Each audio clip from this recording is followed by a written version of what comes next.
Assalamualaikum warahmatullahi wabarakatuh. Waalaikumsalam. Selamat siang semuanya. Perkenalkan, nama saya Rohim. Di sini saya akan memandu acara pada kali ini. Untuk acara pada kali ini adalah terkait Q&A atau menjawab pertanyaan.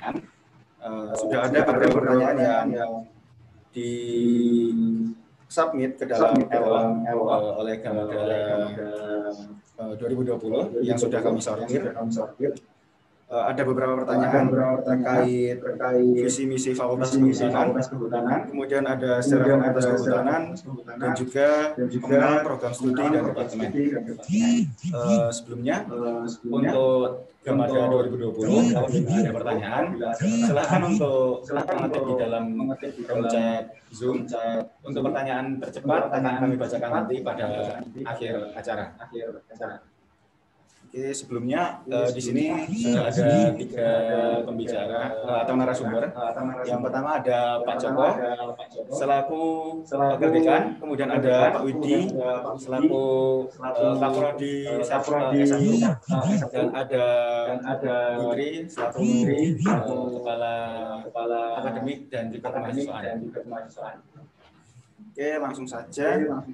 Ada beberapa pertanyaan ini terkait visi misi Fakultas Kehutanan. Untuk pertanyaan pertama, di dalam visi misi Fakultas Kehutanan terdapat 2 kali penyebutan hutan tropika. Untuk definisinya hutan tropika itu apa sih? Mungkin dari para pembicara ingin ada yang langsung menjawab. Ya, terima kasih. Jadi hutan tropika itu kawasan hutan yang berada di sekitar Sabuk Katulistiwa ya, di Indonesia, kemudian di Afrika itu juga ada, terus Amazon di Brasil. Nah, kenapa itu disebutkan, kita sebutkan secara jelas di situ karena peran hutan tropika itu sangat besar. Kita tahu di hutan tropika itu hari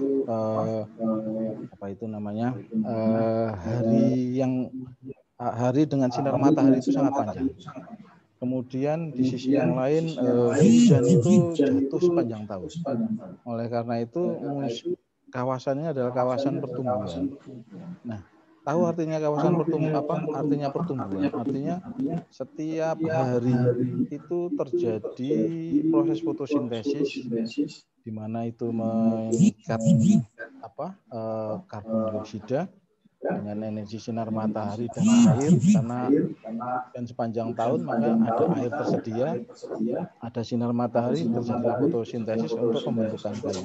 Jadi kayu di dalam batang pohon itu adalah sebagian adalah dari karbon dioksida yang di atmosfer itu diikat, disimpan dalam bentuk kayu di batang pohon. Nah, implikasinya apa? Artinya dia kenapa disebut paru-paru dunia? Karena dia menghasilkan oksigen setiap hari.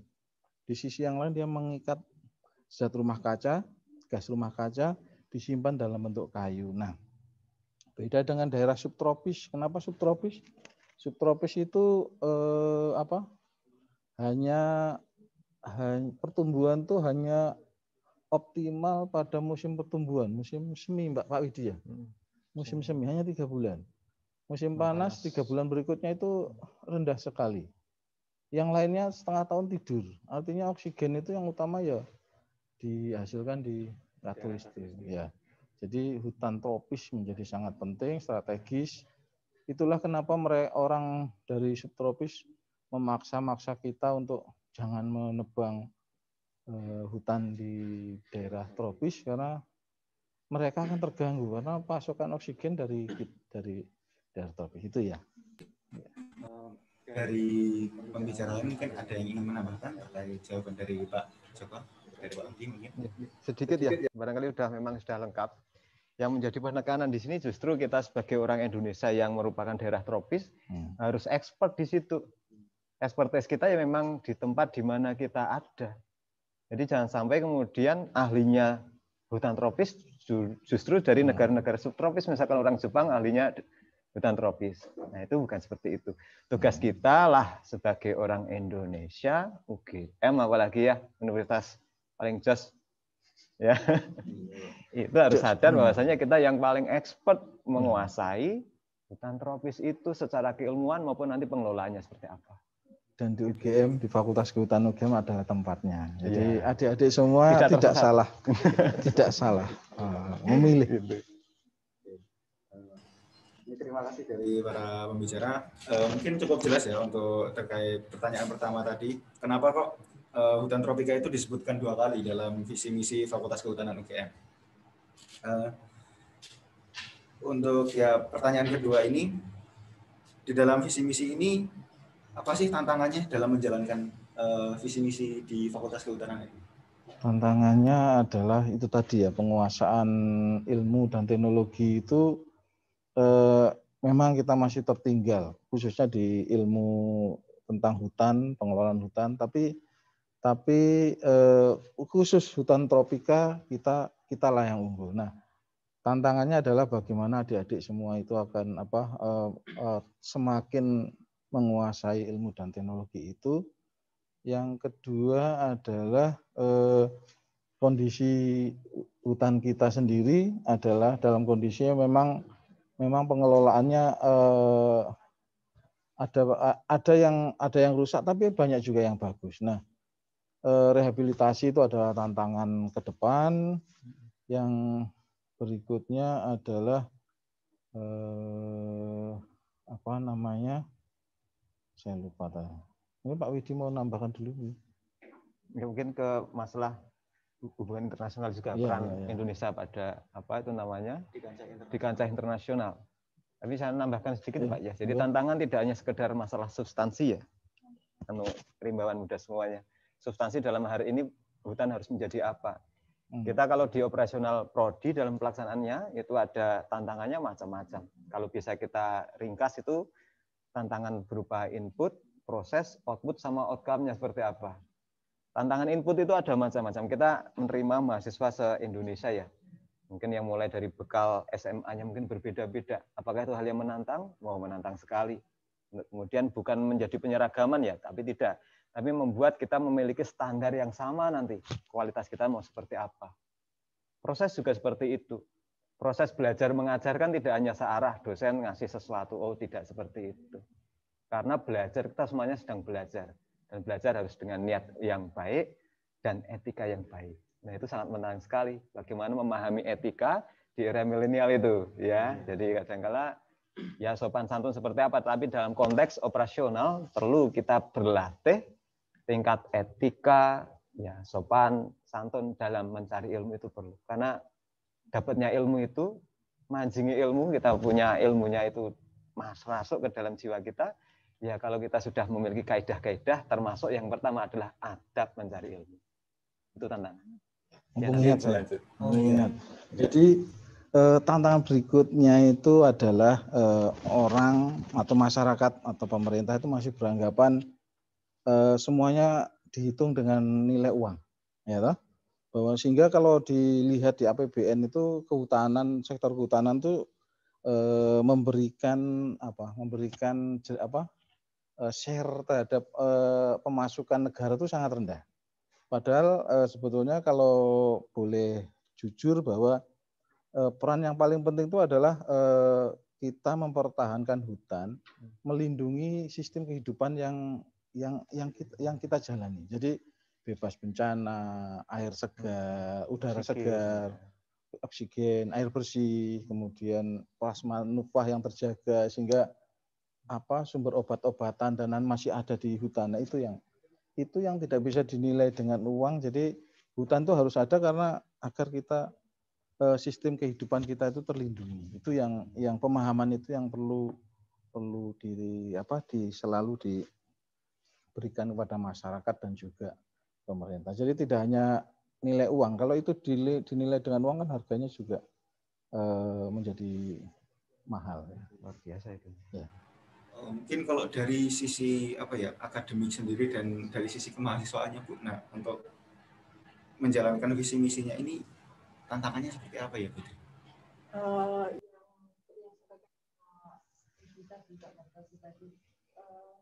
Kita mau menciptakan kompetensi yang sama, tapi dengan input yang sangat beragam dari kita dari sekolah menengahnya dari Sabang sampai Merauke kita jadikan satu di sini, kita olah bermacam-macam karakter, bermacam-macam kompetensi yang dia punya dari SMA, dan di sini akan kita seragamkan. Tapi bukan penyeragaman untuk karakter mereka, tapi penyeragaman kemampuan kompetensi mereka. Mau seperti apa sih rimbawan kita yang akan kita luluskan. Terima kasih dari tiga bicara tadi, cukup jelas ya, dan sangat jelas sekali terkait tantangan tadi dari kemahasiswanya sendiri, kemudian dari bagaimana kita menuntut ilmu, dan juga dari faktor eksternal seperti masyarakat, kemudian juga terkait pemahaman yang harus kita sampaikan kepada masyarakat itu sendiri. Kemudian ada pertanyaan lagi, ini Fakultas Kehutanan merancang untuk mengembangkan skill abad 21 dengan aspek daya tahan dan kepekaan sosial. Pertanyaannya adalah kegiatan atau cara dari Fakultas Kehutanan itu sendiri melatih daya tahan dan kepekaan sosial dari mahasiswanya sendiri itu seperti apa? Banyak ya, jadi adik-adik bisa memanfaatkan berbagai kegiatan ada di fakultas, baik kegiatan kurikuler, praktek lapangan kita punya banyak. Di praktek lapangan tuh adik-adik bekerja pagi untuk mencari data, kemudian malam mereka harus mengolah data, berdiskusi, kemudian dan itu waktunya ada yang 1 minggu, ada yang hampir 1 bulan. Kemudian di sana itu daya tahan itu diasah ya. Soft skill seperti daya tahan itu harus diasah. Kalian harus melakukan sendiri, tidak bisa hanya bercerita membaca, wah harus daya tahan, harus kuat, tapi tidak melakukan apa-apa, harus melakukan. Mahasiswa kehutanan diasah seperti itu. Mulai dari tahun pertama ada praktek, ada pembelajaran di Wanagama nanti ada adik-adik tinggal hampir 1 bulan di hutan. Di tahun pertama ada kuliah, ada praktek, kemudian ada kegiatan soft skill, kemudian di semester tahun-tahun kedua dan ketiga itu ada praktek juga. Nah itu diasah di sana. Sehingga kalau masalah social awareness itu banyak acara di praktek itu juga terkait sosial. Jadi misalnya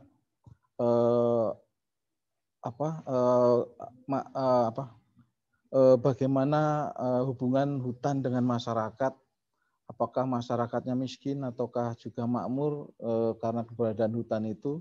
Kemudian banyak hal itu diasah di sana. Adik-adik belajar materinya, belajar juga mengasah soft skill social awareness itu. Jadi cukup banyak media ya yang bisa dipilih.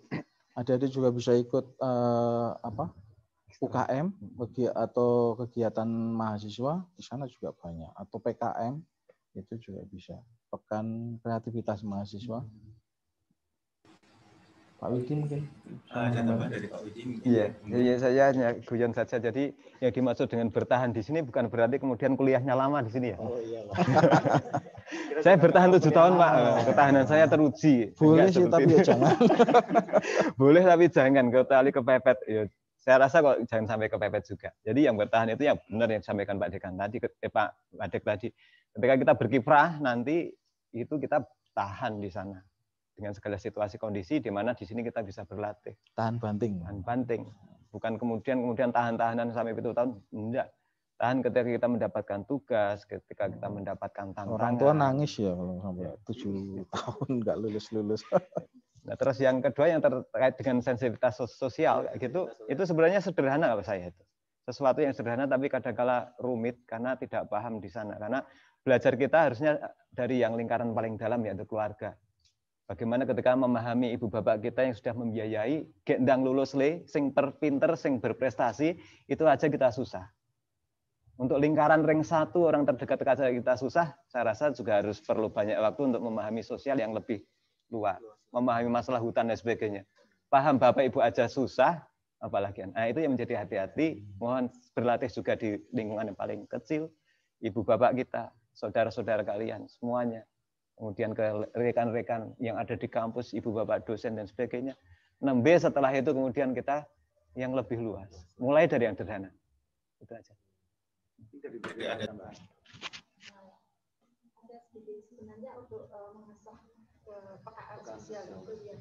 Mulai adik-adik masuk sini kan ini PPSMB ini juga sudah diasah. Kemudian kalau sudah masuk di prodi masing-masing, setiap fakultas itu kan mempunyai unit kegiatan BSO, HMR itu di situ di setiap kegiatan, di setiap unsur unit kegiatan itu pasti di situ ada kegiatan yang mengasah kepekaan sosial dari semua. Jadi jangan khawatir nanti kalau sudah saatnya pengenalan BSO dan HMM belum ya Mas ya? Belum ya. Nanti akan di situ akan dikenalkan juga macam-macam kegiatan. Jadi pasti ada di situ di setiap kegiatan. Dan kan dari proposal mereka itu sangat bagus untuk mengasah kepekaan sosial. Oke, terima kasih untuk pertanyaan tadi. Mungkin sudah ya terkait bagaimana sih ini tentang daya tahan dan kepekaan sosial serta kegiatan-kegiatan yang dapat menunjang mahasiswa tersebut untuk berdinamika di Fakultas Kehutanan ini. Kemudian ada lagi pertanyaan untuk sesi diskusi sesi visi misi ini. Salah satu visi Fakultas Kehutanan adalah menjadi lembaga perguruan tinggi berkelas dunia. Parameter apa yang saat ini Fakultas Kehutanan gunakan untuk menilai bahwa Fakultas Kehutanan UGM ini sudah tingkat internasional seperti itu? Apakah dari banyaknya publikasi internasional yang ada atau mungkin perlombaan penghargaan bergengsi yang diikuti seperti itu? Mungkin monggo. Tanyanya sulit-sulit, yang gampang-gampang. Kan kepada muda-muda ini semakin pintar setiap tahunnya. Sangat bersemangat. Iya. Ya. Banyak ya. Jadi visi kita diakui di tingkat internasional itu bisa kerjasama, kemudian kerjasama di tingkat internasional. Kita punya banyak kerjasama. Misalnya kita punya program double degree. Jadi double degree di master itu adik-adik itu kalau masuk sekolah di magister atau S2 kita itu kalau ikut program itu setahun di Jogja, setahun di Kyoto atau Tokyo, ada 2 itu. Satu Kyoto University, satu Tokyo University of Agriculture and Technology. Di Tokyo itu setahun di sana itu bisa dapat 2 ijazah, tapi harus menulis 2 tesis. Kemudian kerjasama penelitian misalnya dengan JICA, dengan JIRCAS, dengan berbagai universitas di Eropa juga, itu juga kita bangun dan mereka mau bekerja sama karena kita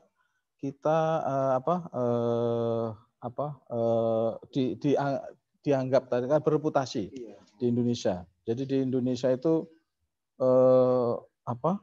Fakultas Kehutanan itu nomor 1 UGM, nomor 2 UGM, nomor 3 UGM, baru yang lainnya itu. Maaf. Bercanda ya. Nah, jadi kalau enggak ke kita, ke IPB atau ke Unhas itu biasanya ke situ.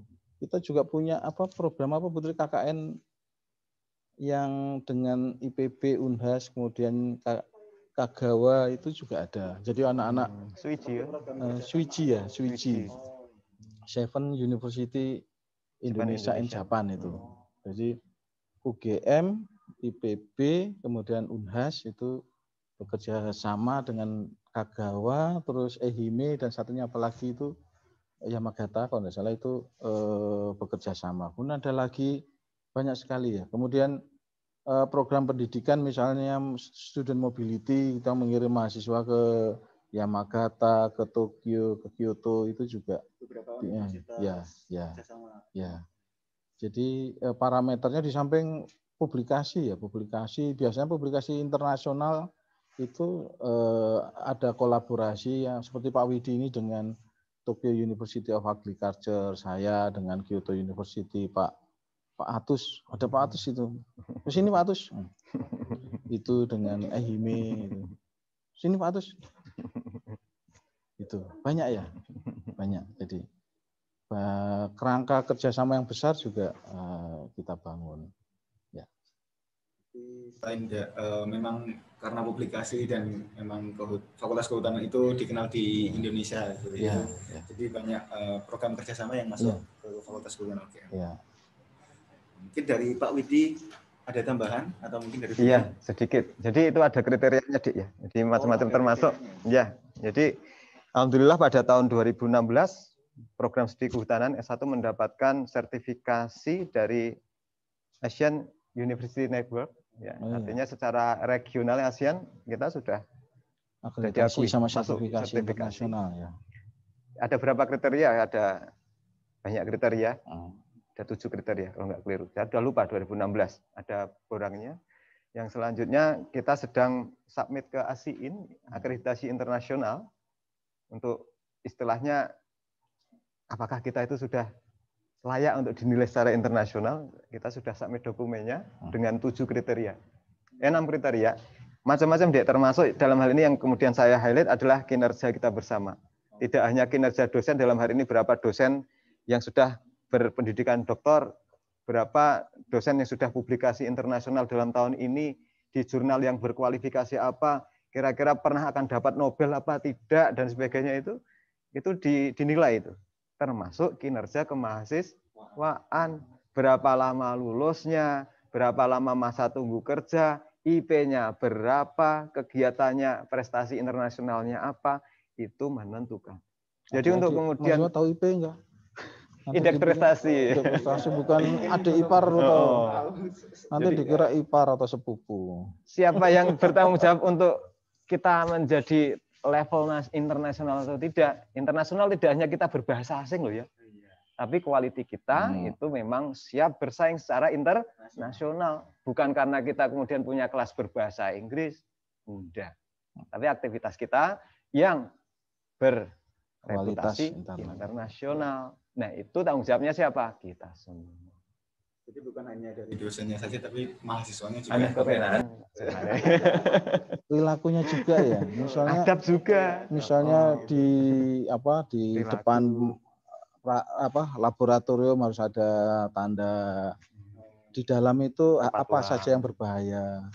Apakah panas, listrik tegangan tinggi, kemudian tanda-tanda misalnya untuk emergensi, kemudian perlunya alat pemadam kebakaran dan lain banyak sekali. Jadi untuk mencapai bereputasi internasional itu perlu kerja keras. Jadi adik-adik juga akan berperan di sana, bahwa ketika kita bereputasi internasional itu ya menjadi agak ribet, dalam arti bahwa banyak tuntutan seperti itu. Jadi seperti itu untuk pertanyaan terkait visi misi Fakultas Kehutanan, mulai dari substansi dari visi misinya, kemudian apa sih yang membuat Fakultas Kehutanan itu mencantumkan menjadi lembaga perguruan tinggi berkelas tingkat dunia seperti itu. Itu sudah ada beberapa alasannya tadi. Selanjutnya mungkin kita bisa masuk ke sesi berikutnya, ini terkait sejarah Fakultas Kehutanan seperti itu. Untuk pertanyaan pertama ada hutan yang kita banggakan ini adalah Wanagama seperti itu. Nah, ini ada mahasiswa yang bertanya alur cerita dari hutan Wanagama sehingga bisa menjadi bagian dari UGM itu bagaimana sih? Oh, itu Pak Atus itu ya. Pak Atus itu. Sudah sekretaris Pak Atus sini Pak Atus. Kita perlu narasumber baru. Pak Atus sini Pak Atus. Ambilkan kursi Pak Atus. Ini Wanagama itu tahun 64 atau 63 ya? 63. Tadinya itu adalah gunung berbatu. Jadi nggak ada tanahnya. Nah, monggo Pak Atus. Nanti biar ahlinya yang akan bercerita.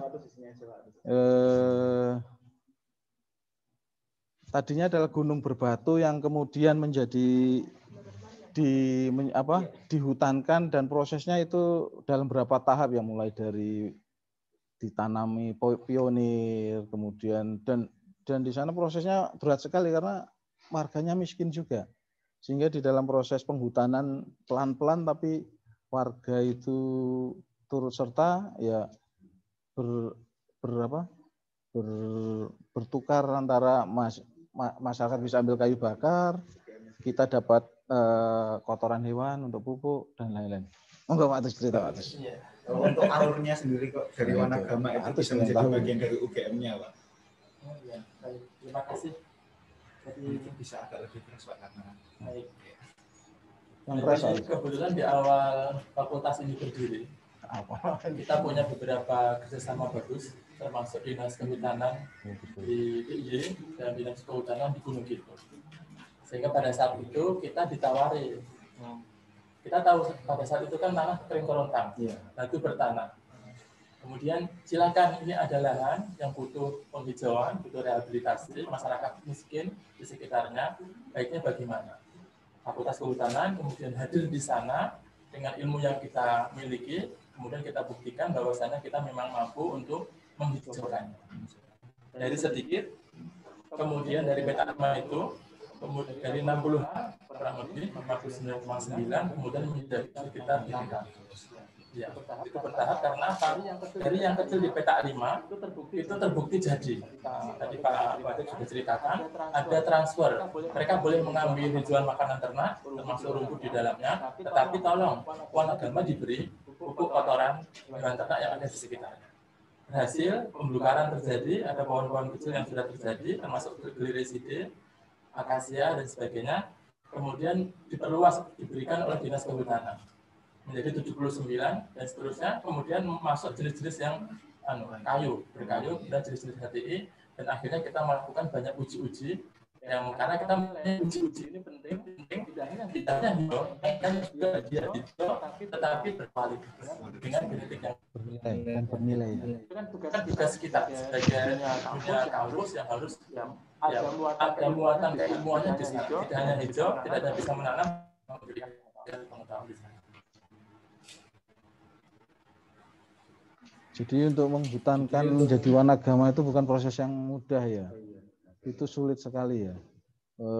Perlu kerja keras, berkeringat, berdarah-darah itu ya. Jadi adik-adik ketika melihat hutan yang hijau itu kenapa jangan dirusak? Karena mengembalikannya itu susah sekali.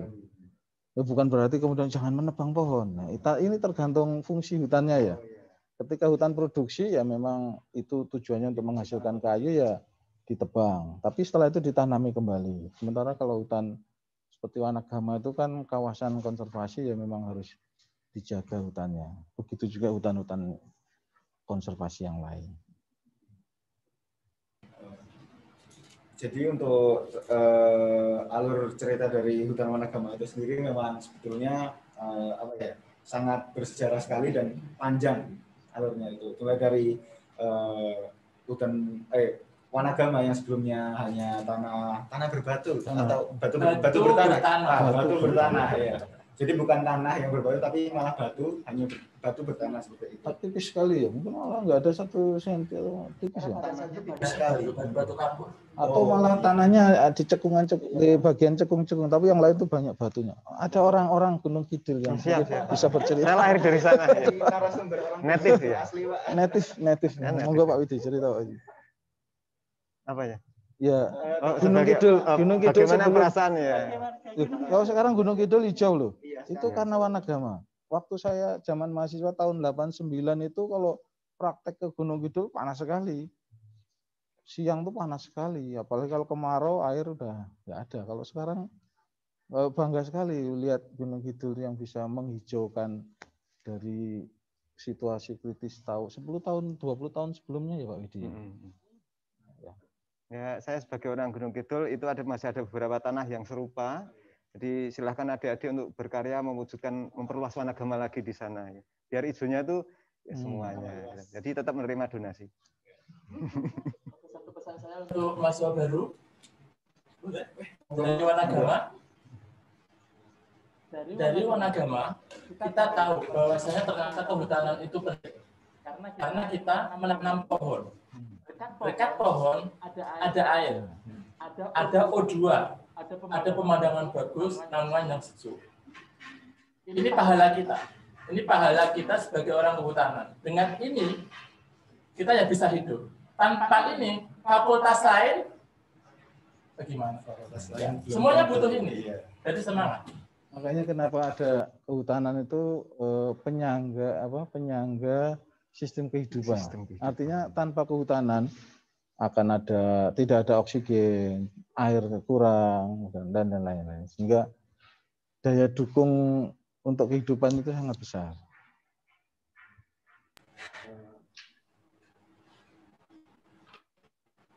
Oke, tadi dari beberapa narasumber ini sudah menjelaskan terkait Wanagama itu sendiri, terkait Wanagama yang awalnya batu bertanah, terus sekarang sudah menjadi hijau, dan tadi juga Pak Widi sudah bilang bahwa masih ada lahan-lahan kritis yang bisa dihijaukan. Bahkan se-Indonesia loh, itu tantangannya tambang. Tidak cuma di itu, di Wanagama.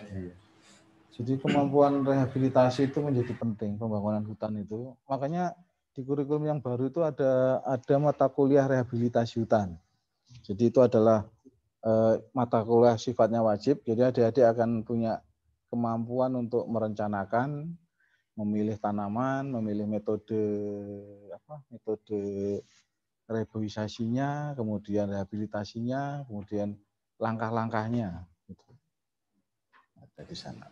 Itu tadi sejarah singkat seperti itu terkait Wanagama itu sendiri, yaitu salah satu hutan yang kita banggakan, terutama di Fakultas Hutan itu sendiri. Oke, mungkin untuk langsung masuk ke sesi selanjutnya, yaitu adalah pengenalan program studi dan departemen. Seperti itu. Atus kesini. Social distancing, Pak. Ini jatahnya Pak Atus sama Pak. Cukup perwakilan. Ada beberapa pertanyaan ini terkait Prodi Ilmu Kehutanan memiliki 4 departemen, yaitu manajemen hutan, teknologi hasil hutan, silvikultur, dan konservasi sumber daya hutan. Apakah setiap departemen ini memiliki kuota tertentu untuk mahasiswanya? Kemudian, jika iya, bagaimana pembagiannya? Apakah merata di seluruh angkatan atau tidak? Dan ini belum selesai, Pak, ada lagi nih, panjang sekali ini pertanyaannya. Dan kira-kira apakah ada prasyarat lain yang menentukan kita untuk masuk ke suatu departemen selain nilai-nilai dari mata kuliah terkait? Siapa ini? Pak Widi. Yang pertama mohon dilihat kembali nanti offline video saya ya. Karena prodi itu tidak memiliki departemen. Prodi itu memiliki atau dibagi nanti menjadi 4 minat yang dimana namanya kebetulan mirip, tapi nggak ada ketua minat itu. Departemen itu kalau sejarahnya ya, ini hubungannya tadi menarik ke belakang. Dulunya itu kita di Fakultas Kehutanan ini prodi S1-nya itu ada 4. Sudah itu namanya mirip dengan departemen yang sekarang ada. Kemudian tahun 2010 itu ada unifikasi, di merger dijadikan satu, namanya aja juga bukan ilmu kehutanan, program studi kehutanan. Nah terus mergeran dari itu nanti kemana? Nah, untuk secara keilmuan nanti tetap ada penjurusan di sana, expertise di sana yang kemudian dinamakan sebagai minat studi. Itu ya Mas ya. Jadi dan secara organisasi juga mapan, biar nanti logika keilmuan kita juga mapan. Gitu ya. Jadi departemen fakultas itu ada 4 departemen memang, tapi dari 4 departemen itu memiliki 3 prodi, S1, S2, S3. Nah kita ada di S1-nya ini. S1 memiliki 4 minat yang namanya mirip nama departemen. Minat ada ketua minatnya enggak? Enggak ada. Nah, kalau kadep ada. Itu ya. Nah itulah yang kemudian harus dilihat lagi. Nah, berulang kali enggak hanya yang mahasiswa baru, mungkin yang sudah jadi mahasiswa saja kadang-kala keliru. Sering kelupaan ya, kelupaan lah. Seperti itu. Nah, terus syarat-syaratnya apakah ada kuotanya? Ada. Itu kami sudah sampaikan juga, mungkin nanti kalau sudah ada longgar baca buku panduan akademik. Ini saya baca, itu linknya juga sudah ada. Di video saya sudah sampaikan bahwasanya bisa di-download di website kita. Free ya? Free. Tapi jangan lupa like, subscribe, dan komen ya. Wajib itu. Ini nanti ada di sini. Syarat-syaratnya apa saja, terus apa. Itu aja ya. Nanti kalau detail nanti kebanyakan ke hal teknis karena memang sebenarnya bisa dibaca. Terima kasih. Jadi untuk teman-teman mahasiswa jangan lupa untuk download buku panduan akademiknya dan nanti juga dibaca ya. Oke, seperti itu. Mungkin ada pertanyaan selanjutnya ini.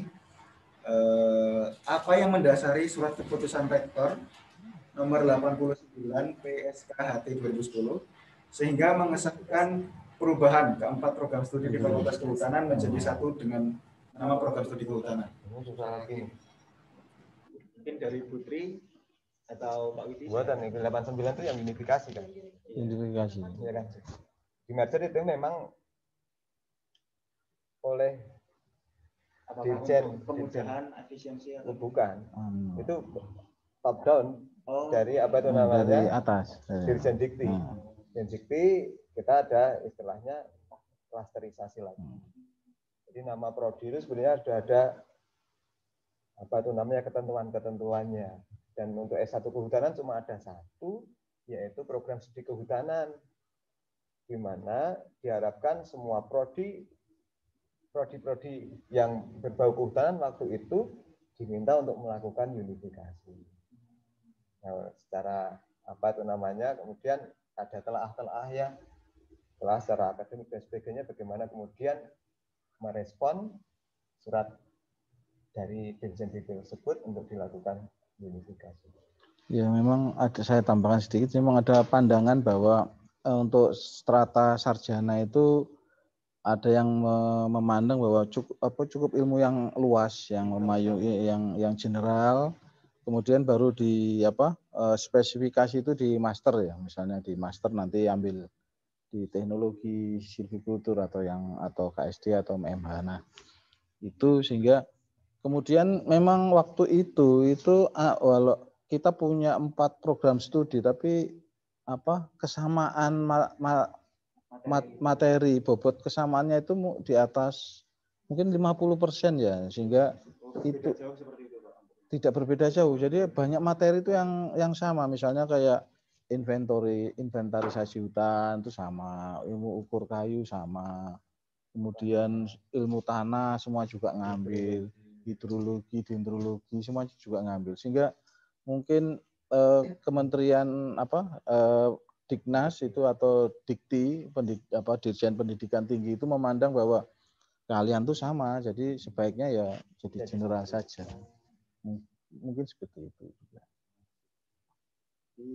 Terkait SK yang terkait SK rektor tadi itu sudah disebutkan bahwa tujuannya untuk unifikasi seperti itu ya dari diktinya itu sendiri. Jangan salah ya, minat kita itu kualitasnya tidak kalah dengan di skripsinya ya. Itu tidak kalah dengan di EPB yang prodinya itu silvikultur yang beda, masih 4 ya. Kualitas skripsi kita walaupun minat itu sama. Minat silvikultur, minat TH itu kualitas skripsinya sama dengan di IPB. Jadi adik-adik itu ya hebat-hebat itu. Dengan salah satu yang patut dibanggakan dari Fakultas Kehutanan itu. Mampu bertahan. Ya. Kemudian ada ini pertanyaan yang sering ditanyakan oleh mahasiswa, mungkin akan saya tanyakan Putri. Ini yang dimaksud dengan SKS, kemudian sistem perkuliahannya itu seperti apa ya? SKS itu adalah satuan singkatan dari satuan studi semester. Jadi mahasiswa kalau dulu di SMA itu seperti modelnya paket ya. Jadi kalian nilai berapapun akan disajikan mata pelajaran itu. Tapi berbeda dengan sistem SKS kita. Sistem SKS kita seberapa capaian kita itu akan menentukan pengambilan mata kuliah berikutnya. Jadi siapa yang IPK IPS-nya, indeks prestasi semesternya tinggi, dia akan lebih cepat menyelesaikan perkuliahan. Mungkin bisa teman-teman ini. Mungkin dari Pak Widi monggo atau ya. Pak Joko atau Pak Agus. Jadi SKS itu untuk satuan di semester ya. Artinya menggambarkan apa? Menggambarkan workload kita. Jadi seberapa satu SKS itu kita harus melakukan berapa jam activity itu ada di sana. Ya, kemudian ini sudah ada SK-nya, ini dinamis juga dari dari tahun ke tahun juga berubah, termasuk klasterisasi mana yang workload ketika kuliah, praktikum, praktek dan sebagainya seperti apa. Apalagi nanti ketika kita sudah sinkronisasi ke sistem internasional yang ASEAN, itu workload beda juga lagi. Jadi berbeda. Harus dikonversi. Namanya ECTS. Kalau di kita itu satu SKS itu untuk kuliah 50 menit selama 14 kali ya. 14 kali pertemuan dalam satu semester. Kalau praktikum itu 170 menit ya praktikum. Jadi sama berapa? Yang minggu pertemuan nanti totalnya berapa? Jadi itu standar kita, sehingga kita tidak bisa menentukan kuliah itu terus berkepanjangan karena harus ada bobot standar ya. Oh ini idealnya sekian atau optimalnya sekian ya harus dipenuhi. Dosen jadi juga kita akan analisis bahwa kelebihan beban atau kekurangan itu ada analisisnya. Adik-adik akan menilai dosennya nanti bahwa dosennya kelebihan di dalam memberikan materi atau tidak, atau materi yang menarik atau tidak dan lain-lain. Semester itu memang sudah buat sedemikian rupa sehingga workload-nya itu memang tidak terlalu membebankan mahasiswa ya. Maksimal 24. Iya, maksimal 24. Lebih dari itu ilegal. Itu hati-hati itu. Nggak dapat PIN penomoran ijazah nasional. Oh ya, besok itu adik-adik juga harus hati-hati ya, termasuk kalian yang di sini sekarang. Maksimal masa studi itu 7 tahun. Lebih dari 7 tahun adik-adik ijazahnya nggak laku karena nggak ada PIN-nya. Nanti kalau mobil itu nggak ada rangka mobilnya, nomor rangka motornya, gondong. Hati-hati ya. Tapi ya jangan khawatir. Yang senang lah selama kuliah di Jogja banyak teman. Jadi saya yakin kalau adik-adik wajar-wajar saja. Kemudian masih berteman, masih dolan. Ya jangan hanya kutu buku. Kalau bisa ya belajar, mainnya kencang juga. Gitu. Jangan jadi kutu buku, jangan jadi kutu buku. Ya, IPK-nya bagus. Banyak juga loh yang punya bisnis. Itu sudah expert sekali. Banyak. Terkait SKS yang disampaikan Pak Wati. Jadi misalnya ya, satu SKS 50 menit di kelas, 50 menit tugas terstruktur, 50 menit tugas belajar mandiri. Nah, saya pernah hitung, itu berarti kurang lebih mahasiswa itu kurang lebih sekitar 6-7 jam sehari. Kalau benar-benar melakukan tadi di kelas, mandiri dan terstruktur. Kan biasanya hanya di kelas, setelah tapi kalau benar-benar dilakukan dengan itu kurang lebih 6 jam. Dan itu insya Allah hasilnya bagus, IPK-nya bagus. Itu saja masih 6 jam per hari. Kita punya 24, masih punya 18. Tidurnya 8 jam atau 6 jam, masih 10 jam sampai 8 jam. Jadi untuk apa? Nah, baru kalian tuh masih kelebihan energi.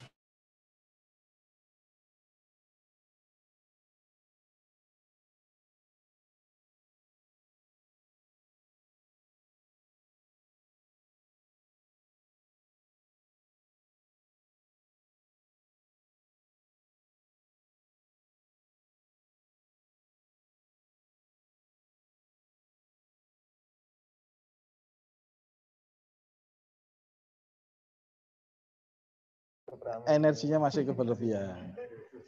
Pokoknya kalau kalian pulang masih kelihatan semangat, masih bisa ketawa-ketawa, itu masih kurang capek.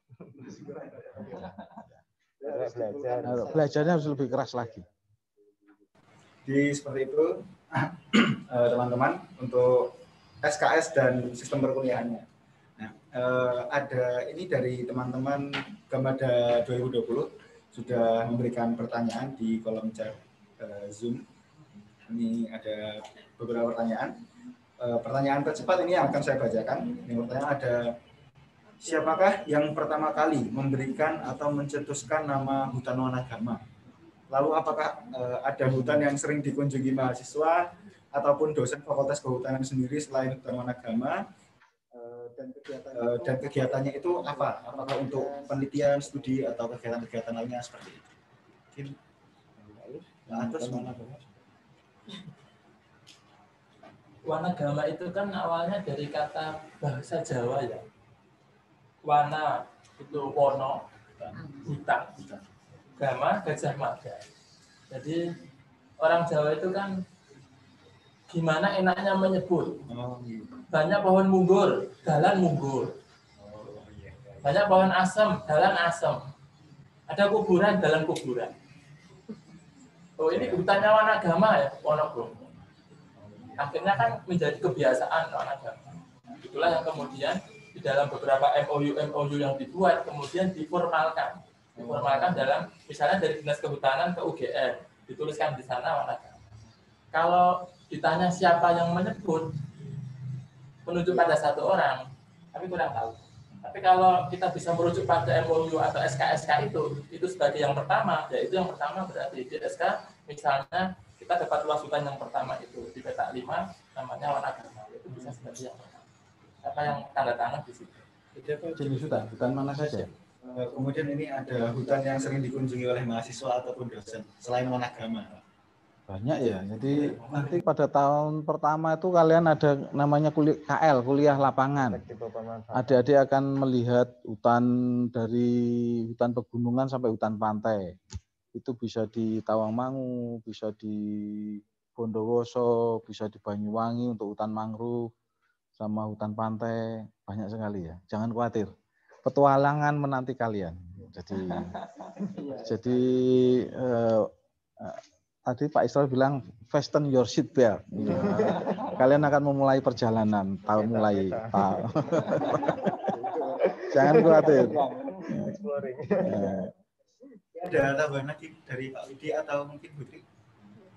Apa ya? Ya itu aja. Jadi aktivitasnya apa yang terkait dengan keprodian ya memang kalau bisa orang kehutanan itu ya masuk hutan. Harus memiliki pengalaman itu. Kita sedang menggalakkan lagi misalkan walaupun mata kuliah pilihan, tetapi ada magang. Ya, magang itu kalau bisa ya memang ke hutan atau misalkan perusahaan-perusahaan kehutanan yang ada di luar sana yang dekat dengan hutan ya sepertinya. Jika pengalaman kita terkait memahami tentang hutan itu sendiri, itu kita memang pernah ada di dalam atmosfer hutan yang sebenarnya. Mulai dari yang hutan buatan sampai kemudian ya memang hutan yang masih benar-benar natural. Dan kalau kalian beruntung, kalau bisa ikut student mobility ke luar negeri, kalian juga bisa lihat hutan di luar negeri.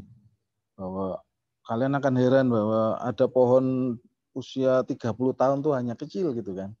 Di Indonesia 30 tahun udah besar sekali.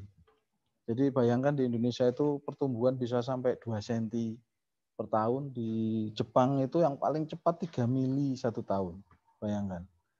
Berapa kali lipat pertumbuhan di daerah tropis itu dibandingkan di daerah subtropis. Makanya kenapa hutan tropis sebagai paru-paru dunia itu diminta kita untuk menjaga itu ya karena itu.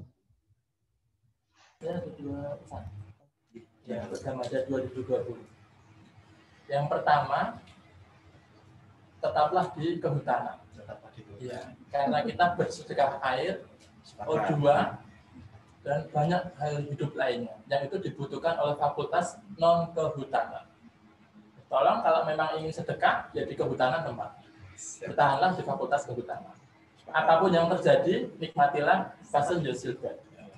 Yang kedua, jangan anggap kita kuliah itu satu-satunya dan menghabiskan semua waktu. Karena kita punya hard skill, soft skill, dan life skill. Tadi sudah saya katakan, SKS kita itu baru 6 jam. Kita masih punya 18 jam per hari. Tolong bagi waktunya betul untuk mendapatkan hard skill, soft skill, sama life skill. Nah, untuk bisa dapat 3 ini, positioning-nya penting. Kita mau jadi apa? Apa mau jadi dosen seperti kami, berarti harus IPK-nya tinggi, banyak baca jurnal dan lain sebagainya. Ya. Jadi malu ya. Masa lalu itu Pak. Apakah ingin jadi pejabat? Tinggi-tinggi amat ya. Kalau pejabat berarti kan pinter lobby dan lain sebagainya, harus communication skill-nya dilatih. Atau ingin jadi orang kehutanan juga wartawan, berarti harus sering menulis berita. Ini perlu dicantumkan di dalam benaknya masing-masing. Nah, itu nanti adik-adik pada tahun pertama itu kita akan ada paparan kompetensi global. Jadi artinya adik-adik akan kita datangkan narasumber para alumni-alumni berprestasi dari berbagai profesi, NGO, wartawan, pejabat, di perbankan, wirausaha. Nah, dari situ harapannya adik-adik itu bisa memproyeksikan, oh saya pengen jadi pengusaha, saya ingin jadi politisi, saya ingin jadi itu. Kemudian mau dari pilihan profesi itu nanti adik-adik bisa membuat, oh saya harus ambil di silvikultur, saya ambil di THH atau manajemen hutan atau KSDH, kemudian merancang skripsinya kira-kira apa untuk berprofesi seperti itu. Jadi itu ya kira-kira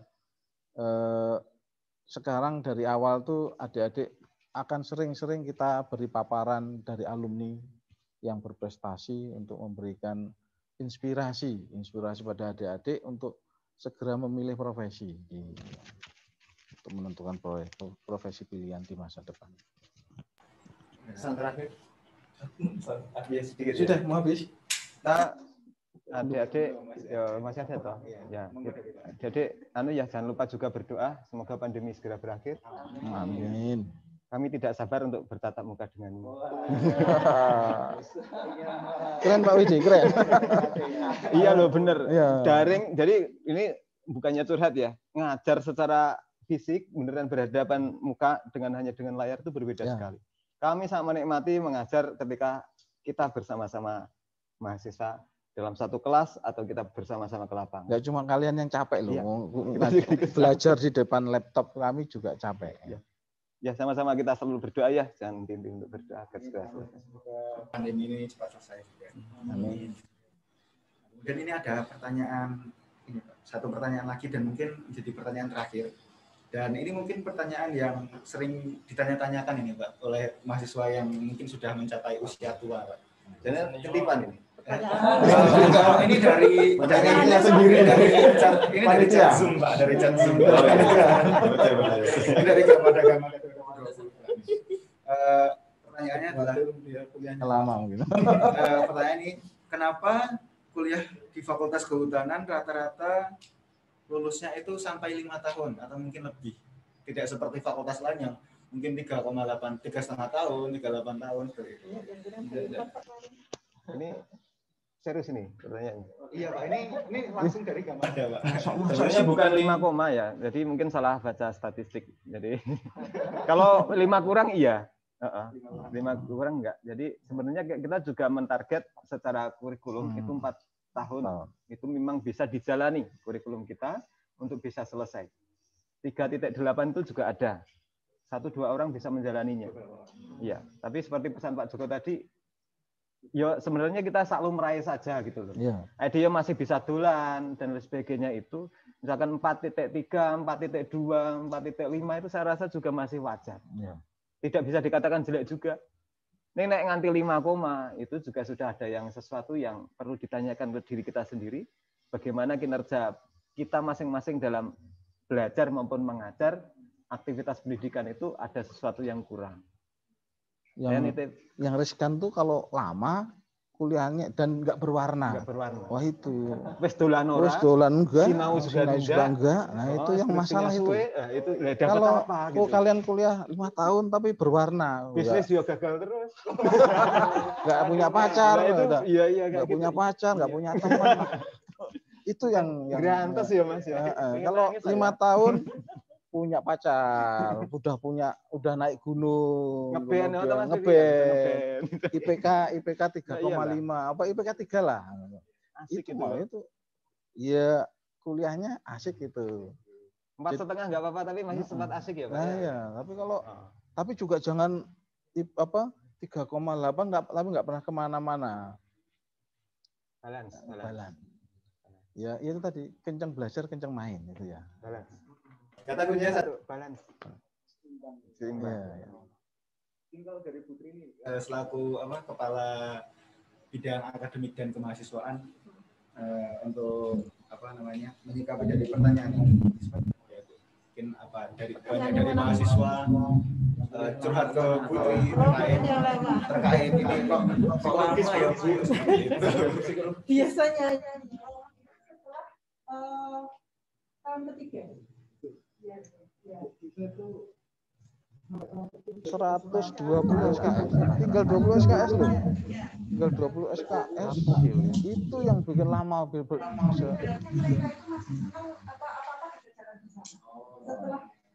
tahun ketiga itu kan dituntut kemandirian, jadi dia harus kerja sendiri, sendiri, dia juga sendiri, itu kelihatannya kalau anak-anak itu dari ikut akademiknya semester 1 sampai 7 itu habis.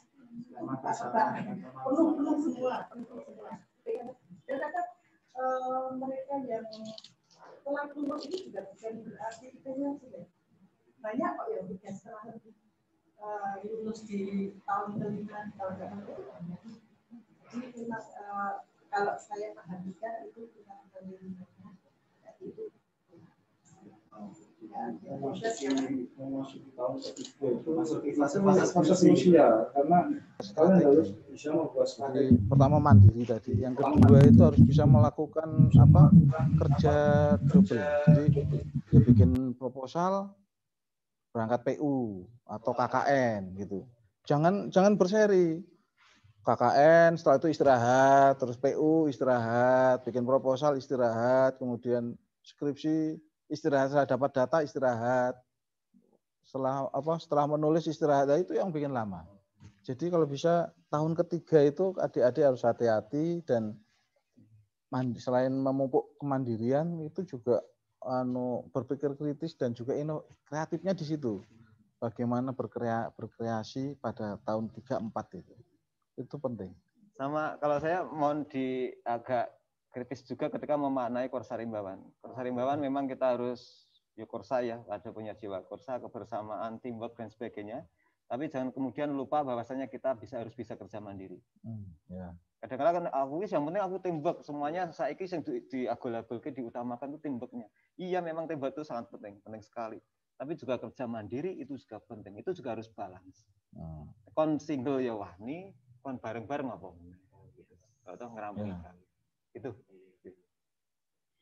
Jadi seperti itu teman-teman para Gamada Muda 2020 atau yang lebih enaknya para rimbawan muda ini untuk pertanyaan-pertanyaan tadi.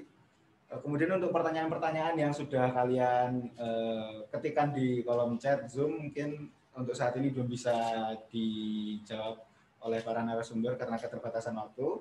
Mungkin bisa kalian tanyakan pada saat mungkin nanti kelas akan bertemu dengan Pak Atus, kemudian Pak Joko, ada Pak Widi, dan kemudian nanti apabila ada terkait permasalahan-permasalahan ya semoga jangan sampai ada permasalahan terkait akademik bisa ke Putri juga seperti itu.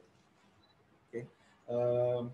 Terima kasih pada para narasumber telah menjawab beberapa pertanyaan yang sudah ditanyakan oleh para rimbawan muda ini. Semoga jawaban dari pertanyaan-pertanyaan tersebut bisa membuka insight baru bagi kita semua para mahasiswa yang sudah ada di sini, terkhusus mahasiswa-mahasiswa muda yang nanti akan masuk menjadi rimbawan muda di Fakultas Kehutanan ini. Akhir kata dari saya, wassalamualaikum warahmatullahi wabarakatuh. Waalaikumsalam. Semangat ya.